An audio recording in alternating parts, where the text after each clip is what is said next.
नमस्कार दोस्तों, मैं परम कुमार एक बार पुनः आप सबका स्वागत करता हूं आपके अपनी YouTube channel history talks bye परम में। तो जैसा कि दोस्तों आपको पता है, हम लोग के YouTube चैनल पे चल रही है टॉक सीरीज जिसका नाम है सहस्त्र वर्षों संघर्ष मेवाड़ राजवंश। तो आज के इस एपिसोड में, हालांकि मैंने पिछले एपिसोड में बता ही दिया था कि आज हम लोग का चर्चा का विषय किस पे रहने वाला है। आज का चर्चा का विषय हम लोग का रहने वाला है रावल राजा रतन सिंह, महारानी पद्मिनी, गोरा बादल और अलाउद्दीन खिलजी के ऊपर। पर आज का चर्चा का विषय शुरू करने के पूर्व मैं कुछ लोक श्रुतियाँ हैं, जन कथाएं हैं रावल रतन सिंह के बारे में, महारानी पद्मिनी के बारे में, अलाउद्दीन खिलजी के बारे में, उसके बारे में आप लोग को थोड़ा बताना चाहूँगा। एक लोक श्रुति जो आती है वो ये आती है कि मेवाड़ में रघुनाथ रामनाथ या संतोषनाथ नाम का एक ब्राह्मण आदमी था, जिसको किसी कारणवश रावल राजा रतन सिंह ने मेवाड़ से निष्कासित कर दिया था, मेवाड़ राज्य से। तो वो रावल राजा रतन सिंह से इस बात का बदला लेने के लिए अलाउद्दीन खिलजी के पास जाता है और अलाउद्दीन खिलजी को बताता है कि भाई रावल रतन सिंह की इतनी सुंदर खूबसूरत पत्नी है और वो पत्नी आपकी होनी चाहिए थी। रावल रतन सिंह तो बहुत छोटे राजा हैं, तो आप मेवाड़ पे आक्रमण कर दीजिए। और अलाउद्दीन खिलजी मेवाड़ पे आक्रमण कर देता है। सबसे पहले तो ये घटना का जिक्र ना ही आमिर खुसरो ने किया है, ना ही कवि हेमरतन जिसने गोरा बादल लिखी थी उन्होंने किया है, ना ही इस घटना का जिक्र डॉक्टर दशरथ शर्मा करते हैं, गौरी शंकर ओझा करते हैं, हुकुम सिंह भाटी करते हैं। कोई भी इतिहासकार जिन्होंने रावल राजा रतन सिंह, महारानी पद्मिनी या गोरा बादल का इतिहास लिखा है, वो कोई भी इस घटना का जिक्र नहीं करता है। इस घटना का जिक्र केवल 1540 ईस्वी में मलिक मोहम्मद अंबर जायसी के द्वारा लिखी गई पद्मावत काव्य कविता में आता है, जिसमें भी मलिक अंबर मोहम्मद जायसी ने ये लिखा है कि पद्मावती का पात्र चित्तौड़ की रानी पद्मिनी से प्रेरित है। वो पद्मिनी ही का पात्र है ऐसा नहीं लिखा है, और उसमें उसने ये भी लिखा है कि ये मेरी कल्पना है। तो पद्मावत को हम लोग कोई एक श्रोत्र या वो नहीं मान सकते, एविडेंस नहीं मान सकते कि ऐसा कभी कुछ हुआ था। कभी हेमरतन भी मलिक मोहम्मद अंबर जायसी के पीरियड का ही है, उन्होंने गोरा बादल लिखी है। और इसके अलावा और भी इतिहासकार हैं जिन्होंने बहुत सी अलग अलग पुस्तकें लिखी हैं। हम लोग उनके स्रोत, उनके आधार पे आज का वीडियो की चर्चा करेंगे। तो पहली तो ये बात कि ऐसा कोई ब्राह्मण नहीं था, ये केवल हिंदू धर्म को बदनाम करने के लिए, कि क्षत्रिय और ब्राह्मण समाज में कलेश पैदा करने के लिए एक ऐसी जनश्रुति या लोक श्रुति फैलाई गई थी। ये एक ब्राह्मण था, वो जाके अलाउद्दीन खिलजी को भड़काता है। दूसरी कि अलाउद्दीन खिलजी ने कोई शर्त रखी कि मैं रानी पद्मिनी को शीशे में देखना चाहता हूँ, आप शीशे में दिखा दीजिए। ऐसी कोई शर्त अलाउद्दीन खिलजी ने कभी नहीं रखी।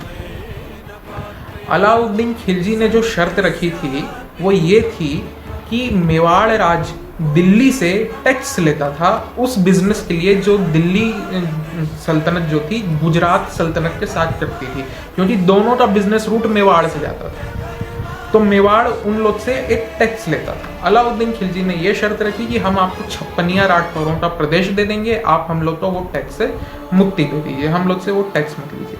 और इस शर्त को रावल रतन सिंह ने माना भी था। मैं पूरी घटना आपको बताऊंगा हुआ क्या था, आगे वीडियो में सब बताऊंगा आपको। ये मैं बस बता रहा हूँ क्या शर्त रखी थी। और सबसे बड़ी बात कि अगर उसने ऐसी कोई शर्त रखी भी होती कि भाई हम आपकी पत्नी को देखना चाहते हैं, तो भैया वो लोग राजपूत थे, है ना, मान मर्यादा के लिए युद्ध लड़ रहे थे वो लोग, है ना। तो ऐसे केवल अपनी पत्नी को दिखा के युद्ध से बच जाना राजपूत ये सब नहीं स्वीकारेंगे। आप खैर जब जाएंगे ना वहाँ चित्तौड़गढ़, कभी जब आप घूमने जाएंगे तो आपको वहाँ पे दिखाया जाता है कि यहाँ पे भाई रानी पद्मिनी खड़ी हुई थी, यहाँ पे पानी में उनका प्रतिबिंब पड़ा, उनकी परछाई पड़ी, वो ऊपर शीशे लगे हुए हैं, वहाँ पे जाके उनकी इमेज बनी और अलाउद्दीन खिलजी ने देखा। आप जब देखेंगे तो आप खुद समझ जाएंगे कि भाई अगर वहाँ पे किसी की परछाई बनी और वो जाके शीशे में दिखे भी ना, तो इतनी छोटी फोटो दिखेगी जो कि आदमी मतलब रिकॉग्नाइज ही नहीं कर सकता है, चेहरा कैसा दिख रहा है, कि वो औरत कैसी है या जो भी खड़ा है वो कौन है, वो रिकॉग्नाइज ही नहीं कर सकता, इतनी छोटी इमेज बनेगी। और सबसे बड़ी बात, उसमें कोई इमेज बनती नहीं है ना। अब कई लोग बोलेंगे भाई इतने साल से लगे हैं, कभी वो शीशे हो सकता है उनकी पोजीशन बदल दी गई हो, पहले ऐसे लगे होंगे, तो हाँ हो सकता है बदल दी गई हो, पर वहाँ पे कोई खड़ा रहे और उसकी इमेज वहाँ पे दिखे, फोटो उस शीशे में दिखे और आप उसका सुंदरता को देख सकते हैं, ऐसा पॉसिबल नहीं है, क्योंकि बहुत छोटी इमेज बनेगी, बहुत ज़्यादा छोटी। तो ये कुछ बातें थी जो मैं मेरा कर्तव्य था आप लोग को बताना, और ये आप लोग को जाननी भी चाहिए आज की चर्चा को आगे बढ़ाने की पूर्व। तो चलिए अब आज की चर्चा पे आते हैं। तो 1296 ईस्वी में अपने चाचा जलालुद्दीन खिलजी को मारने के बाद अलाउद्दीन खिलजी खिलजी वंश का और दिल्ली सल्तनत का नया राजा बनता है। और ये भी अन्य इस्लामिक कट्टरताओं की तरह भारत को पूर्ण रूप से इस्लामिकरण करना चाहता था। फलस्वरूप इसने इसके लिए बहुत सारे अभियान चलाए। इसके मुख्य 2 अभियान जो थे, एक दक्षिण का अभियान था और दूसरा उत्तर का। उत्तर के अभियान में जो सबसे बड़ी चुनौती इसके सामने था, अलाउद्दीन खिलजी के सामने, वो था राजपूताना। रावल राजा रतन सिंह जो कि मेवाड़ के शासक बने थे सन 1302 के दिसंबर में, है ना। और उनके पिता रावल समर सिंह ने एक बहुत अच्छा काम ये किया था कि उन्होंने रावल रतन सिंह को समस्त राजपूताने के राजाओं का संगठन दे दिया था। मतलब रावल समर सिंह ने अपने कार्यकाल में राजस्थान के समस्त राजपूत राजाओं को इकट्ठा कर लिया था, उनका एक सशक्त दल बना दिया था जो कि रावल रतन सिंह की सहायता करता है अलाउद्दीन खिलजी के विरोध में। आप पिक्चरें देखेंगे, कविताएं सुनेंगे, उसमें आपको बताया जाएगा कि भाई रावल रतन सिंह की सहायता करने कोई नहीं आया था, पर ऐसा नहीं है। रावल राजा रतन सिंह की सहायता करने बहुत से राजपूत राजाओं ने अपनी अलग अलग सेनाओं की छोटी छोटी टुकड़ियां भेजी थी। जब उनको इस बात की जानकारी मिली थी कि अलाउद्दीन खिलजी ने रणथंभौर जीत लिया है और अब उसका अगला टारगेट चित्तौड़ है, तो बहुत से राजपूत राजाओं ने अपनी सैन्य मदद रावल रतन सिंह के लिए भेजी थी। इस बात का भी आपको ज्ञान होना बहुत जरूरी है। सन 1303 में मार्च के महीने में, जी बहुत ध्यान से सुनिएगा, मार्च के महीने में अलाउद्दीन खिलजी चित्तौड़ पहुंचता है और चित्तौड़ की घेराबंदी करता है। ये घेराबंदी 6 महीने तक चलती है। 18 अगस्त सन 1303 में चित्तौड़ में जौहर होता है, जिसमें महारानी पद्मिनी चित्तौड़ की बहुत सारी औरतों के साथ जौहर कर लेती हैं और अपने आप को अग्निदेव को समर्पित कर देती हैं। अब इस 6 महीने की घेराबंदी में चौथे महीने में एक पीरियड आता है, एक ऐसा दौर आता है जब अलाउद्दीन खिलजी ये समझ जाता है कि भाई चित्तौड़ को ना सैन्य बल के दम पे तो नहीं जीता जा सकता, बहुत मुश्किल होगी, बहुत ज़्यादा, तो छल से काम लेना पड़ेगा।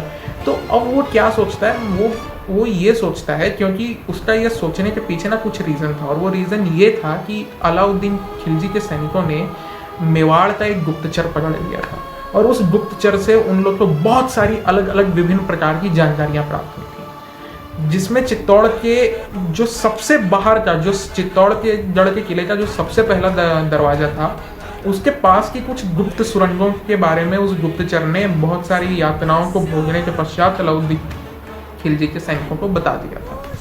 तो अलाउद्दीन खिलजी ये बोलता है, यार अगर किसी तरीके से रावल रतन सिंह को ना पहले द्वार तक नीचे ले आया जाए तो फिर आगे उनको पकड़ लिया जाएगा। तो इसके लिए ना वो संधि वाला प्लान करता है कि भाई अब मैं ना इन लोग को ऐसा लेटर भेजूंगा कि मैं आपसे संधि करना चाहता हूँ, और फिर वो पूरा आगे का आप लोग को पता ही है कि उसने ऐसा लेटर भेजा संधि करने के लिए राजपूतों के पास, और राजपूत उस पर मान गए। अब संधि की शर्तें मैं बता चुका हूँ। संधि की शर्तें थी कि 56 राठौरों का प्रदेश राजपूतों को दे दिया जाए, बदले में राजपूत जो दिल्ली से और गुजरात से टैक्स लेते हैं वो बिजनेस रूट पे, वो ये लोग नहीं लेंगे। और यही शर्तें डिस्कस होती हैं, और बाद में हिंदू रीति रिवाजों को निभाते हुए रावल रतन सिंह नीचे तक आते हैं इस अलाउद्दीन खिलजी को छोड़ने के लिए, और वहाँ पे इसके सैनिक उनको पकड़ लेते हैं।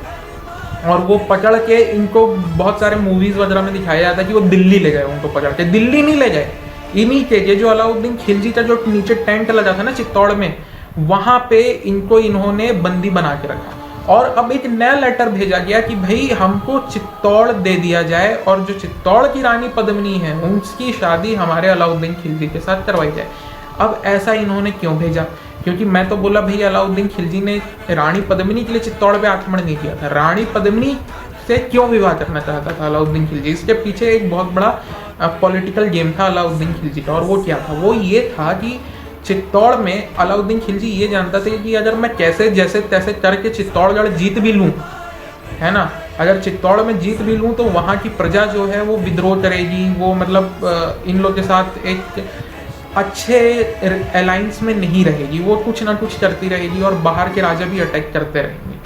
पर अगर मैं चित्तौड़ की रानी पद्मिनी, जिसका पूरे राजपुताने में बहुत ज़्यादा सम्मान है, इसकी प्रजा में बहुत ज़्यादा सम्मान है, उसी से शादी कर लूँगा तो इन लोग के मन में डर भी रहेगा और थोड़ा बहुत एक सम्मान रहेगा अपनी रानी के लिए, जिसकी वजह से ये लोग मेरे साथ भी एक अच्छे अलायंस में आ सकते हैं। इसलिए अलाउद्दीन खिलजी ने ये शर्त रखी थी। ऐसा आमिर खुसरो और बहुत सारे अन्य विदेशी इतिहासकारों का कहना है, तो वो मैं आप लोग को बता रहा हूँ।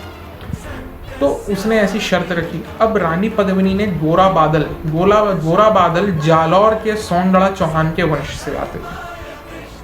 तो ये जो गोरा बादल थे, इन्होंने रानी पद्मिनी के साथ मिलके पूरा प्लान बनाया कि भाई हम लोग नारियों के वेश में ना उसको रानी पद्मिनी चाहिए, तो रानी पद्मिनी के भेष में बादल जो है वो जाएगा, गोरा जो रहेंगे वो पूरे 5000 जो लेडीज और उनके साथ जाएंगी, जो कि बेसिकली सैनिक थे, है ना, मेवाड़ के, उनको लीड करेंगे। ऐसा पूरा प्लान हुआ और गोरा बादल पूरे मेवाड़ी सैनिकों के साथ उसके अलाउद्दीन खिलजी के खेमे में जाते हैं और उनको बताते हैं कि भाई ये रानी पद्मिनी है, ये आई हैं, पर आपसे मिलने के पहले ये अपने पति से आखिरी बार मिलना चाहती हैं। और इसी मौके का फायदा उठा के बादल जो है वो रावल राजा रतन सिंह को मुक्त करवा लेता है और वो जो है वो उनको लेके वापस महल में चला जाता है और नीचे गोरा अपने 5000 दूसरे सैनिकों के साथ अलाउद्दीन खिलजी की सेना को रोक के रखते हैं, जब तक गोरा और उसके जो अश्वरोही दल था, सॉरी जो गोरा बोलता हूँ, जो बादल का अश्वरोही दल था, वो जब तक रावल राजा रतन सिंह को सुरक्षित महल के अंदर, किले के अंदर नहीं पहुंचा देता है। सबको मालूम है परिणाम क्या होना था। गोरा जो थे अपने 5000 वीर सैनिकों के साथ लड़ते लड़ते युद्ध में वीरगति को प्राप्त होते हैं। महल में जो बादल हैं वो अपने कुछ विश्वास पात्र अश्वरोही सैनिकों के साथ और रावल राजा रतन सिंह के साथ महल के अंदर पहुंच जाते हैं। अब जब इस बात की जानकारी अलाउद्दीन खिलजी को पता चलती है तो अलाउद्दीन खिलजी आग बबूला हो जाता है। अब जब वो आग बबूला हो जाता है तो वो जो गुप्तचर था जिसको उसने पकड़ा था वो उसको और यातनाएं देता है, मतलब कहीं ना कहीं गुस्सा निकालेगा, तो वो उसको और यातनाएं देता है और उससे पूछता है कि और बताओ, और सुरंगों के बारे में बताओ, केवल ये एक सुरंग थोड़ी ना होगी, और गुप्त सुरंगें होंगी। तो गुप्तचर बेचारा उसको और जानकारी देता है, बहुत सारी चीजें बताता है और इसी जानकारी का फायदा उठा के जो 4 महीने में अलाउद्दीन खिलजी नहीं कर पाया, आखिरी के महीनों में, आखिरी के दिनों में वो इस चीज़ को कर लेता है और चित्तौड़ के दक्षिण पूर्वी हिस्से पे अलाउद्दीन खिलजी की सेना का अधिकार हो जाता है। अब जब यहाँ पे अलाउद्दीन खिलजी की सेना का अधिकार हो जाता है तो रावल राजा रतन सिंह समझ चुके थे कि अब ये युद्ध एक तरफा हो चुका है लगभग। तो अब इन अलाउद्दीन खिलजी के हाथ में महारानी पद्मिनी को नहीं आने देना चाहते थे रावल राजा रतन सिंह, तो उनको जौहर का आदेश देते हैं। जौहर का जब आदेश महारानी पद्मिनी को मिलता है तो वो चित्तौड़ की असंख्य महिलाओं के साथ जौहर कर लेती हैं। इसके अलावा जो पुरुष थे वो साका के लिए तैयार होते हैं और 18 अगस्त को सुबह की ब्रह्म मुहूर्त में जब जौहर कर लेती हैं सब स्त्रियां, तो ये पुरुष जो थे ये युद्ध में निकल जाते हैं।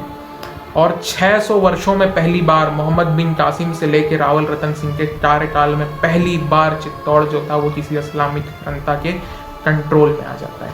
पर यहाँ पे रावल राजा रतन सिंह का वंश खत्म नहीं होता। हालांकि युद्ध में रावल राजा रतन सिंह के 12 पुत्र, माफ करिएगा 11 पुत्र और 11 भतीजे मारे गए थे। पर एक पुत्र जो रावल राजा रतन सिंह के सबसे प्रिय पुत्र थे, जिनका नाम था करण सिंह, उनको रावल राजा रतन सिंह ने युद्ध के पूर्व ही महल से बाहर केलवाड़ा प्रदेश भेज दिया था। और युद्ध में रावल राजा रतन सिंह के साथ इनके सेनापति बादल सिंह, रावल राजा रतन सिंह के 11 पुत्र, सबसे बड़े राजकुंवर अरी सिंह के साथ साथ उनके जितने भी रावल राजा रतन सिंह के 11 और भतीजे थे, वो सब युद्ध में लड़ते लड़ते वीरगति को प्राप्त होते हैं। और ये जो अरी सिंह, ये जो करण सिंह, जिनको रावल राजा रतन सिंह ने महल से चित्तौड़गढ़ के किले से बाहर केलवाड़ा भेज दिया था, ये एक नई सेना का निर्माण करते हैं और राहप और माहप नाम के इनके 2 पुत्र होते हैं। जो माहप रहते हैं ये शिशोद करके एक गांव में जाके बस जाते हैं। यहीं पे शिशोदिया वंश आगे स्थापित होता है। शिशोदिया कोई कुल नहीं है, वो इस गांव की वजह से नाम पड़ता है वहां के शासकों का शिशोदिया। और जो बचे हुए बेटे थे अरी सिंह के, माफ करिएगा करण सिंह के, वो उनके साथ चित्तौड़ को पुनः प्राप्ति के संघर्ष में वीरगति को प्राप्त होते हैं। और रावल राजा रतन सिंह के बाद मेवाड़ की 9 पीढ़ियां चित्तौड़ प्राप्त करने के इस संघर्ष में वीरगति को प्राप्त होती हैं और अंत में भुवान सिंह 3 दशकों के पश्चात चित्तौड़ जीतते हैं। इनके बारे में भी हम लोग आने वाले वीडियो में बात करेंगे। और आने वाले वीडियो में हम लोग बात करेंगे एक और महापुरुष के बारे में जिनका नाम है हमीर सिंह, जिनकी वजह से राजपूत राजा यानी ये मेवाड़ के जो शासक होते थे, इन्होंने टाइटल यूज करना शुरू किया महाराणा का। क्या मतलब होता है महाराणा का, और क्या अंतर होता है राणा में और महाराणा में, और वो क्या रीज़न था जिसकी वजह से महाराणा हमीर सिंह, रावल हमीर सिंह से महाराणा हो गए, कैसे, क्या थे कारण, किन से लड़ा युद्ध है महाराणा हमीर सिंह ने, वो सब वीडियो में हम लोग चर्चा करेंगे जो आएगा अगले रविवार को। तब तक के लिए जय हिंद, जय श्री राम, जय महाराज।